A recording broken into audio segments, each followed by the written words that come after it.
This is Ed. Welcome to another Exchange 2016 video. In this video I want to talk about public folders. Now, as you are aware that from Exchange 2013 public folder databases no longer existed and now moved to a mailbox, obviously giving you more redundancy, high availability, because it's now part of a DAG. The mailbox is part of a database, and that database is part of a DAG if you are running DAGs.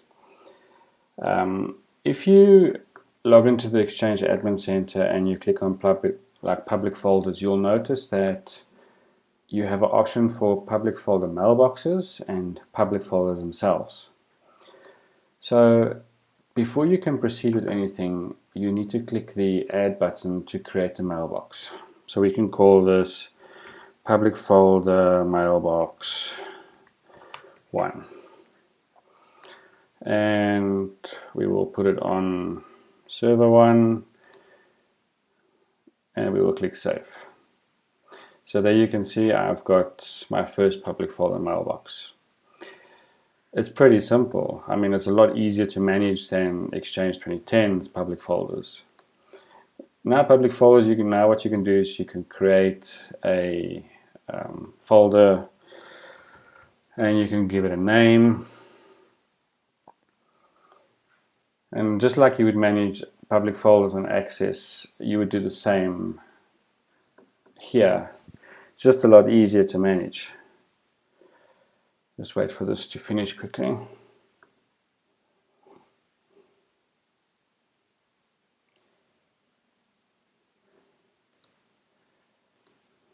Okay, so there we go. You can see I've created a main folder. I can create another one, call it marketing if I wanted to. And basically on the permissions, I can go manage the permissions. Now you can see nobody's got access. So all I can now do is, if I wanted to, basically if I'm the owner of this, I can add myself here,